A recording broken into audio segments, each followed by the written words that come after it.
தூங்கினேன் ரத்தம் சிந்தினேன் அது எல்லாம் வீண்டானோ வேப்பிலை கருவேப்பிலை அது யாரோ நான் தானோ என் வீட்டு கண்ணு குட்டி என்னோட மல்லு கட்டி என் மார்பில் முட்டுதடி கண்மணி ஏன் கண்மணி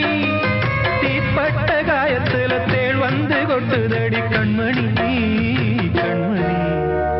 ஊரை தெரிஞ்சுக்கிட்டேன் உலகம் புரிஞ்சுக்கிட்டேன் கண்மணி ஏன் கண்மணி